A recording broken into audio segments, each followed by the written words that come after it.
There's a readathon based around my favorite TV show, and I cannot wait. This is the Gilmore Girls Readathon. It's starting November 15th through 22nd. I'll leave a link down below if you want to go check out the hosts' original videos explaining everything.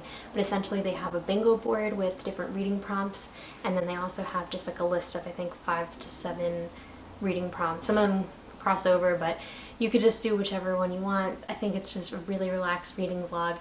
The goal is just like immerse yourself in Gilmore Girls and things that are like Gilmore Girls, and just have all the fall cozy vibes and just like enjoy the week. So that's what I plan to do. And I apologize in advance that only half of my nails are painted. It's a long story.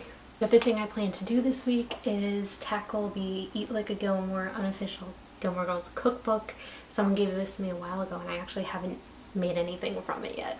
So I went through and I picked a few things that I think I want to try to make this week. There's nothing too hard because if you watch the show, you know that they pretty much just eat junk food. So my plan is to do a reading vlog next week, and then I'll sprinkle in clips of me making the different things. The first book that I'm going to read is Anne of Green Gables. This is set in 1876. It's about a girl named Anne.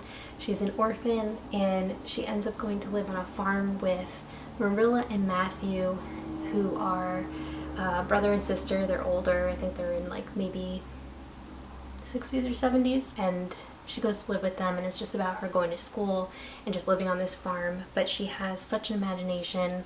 She's just such a unique person, and she just loves like talking and making friends. I had already started this, as you can see. She kind of reminds me of my sister, so I've just been loving the setting and the character. Also, how pretty is this edition? This was like $10 at Barnes & Noble. Next we have The Roommate. This was a book that I saw all over Instagram. Everyone loved it, so I figured I would pick it up so I could have a physical copy, but also because I think it would be really quick to get through. If everyone loved it, I'm probably going to speed through it. I don't want to go into this knowing too much, but what I do know is that this is about a woman who goes to move in with someone, and I guess she doesn't know too much about him, and then something's revealed, and I think maybe I don't know if it's like hate to love, but I think maybe they don't get along at first. And she comes from like this prestigious family, and it says however he makes a living is going to be scandalous to her family. Next we have a really short book. I thought this would be good for a readathon.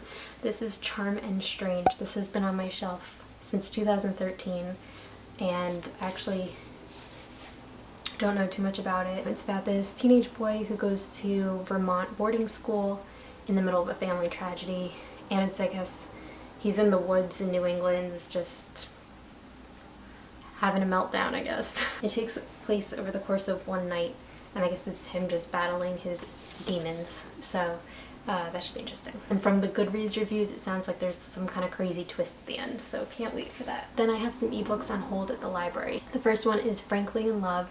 This is about a boy who his family wants him to date a Korean girl, but I guess he has a crush on somebody who's not Korean, so he makes a pact with a Korean girl at his school that they'll pretend to fake date so they can get their families off their backs. And then I guess they probably fall in love with each other. Then these other ones, I'm not 100% sure if I'll get to them, but we have Miracle Creek, The Dream Daughter, Winter Garden, Eligible, Horrid, City of Ghosts. So we'll see what I get to from that list, but the ones that I give the synopsis for, those are the ones that I'm going to plan to actually read. Please, if you're participating, let me know. I really want to connect with other people that are doing this readathon. I'm just so excited for next week, and I'll take you on my journey, and I'll show you all the junk food that I eat, and I just can't wait. Alright, bye guys.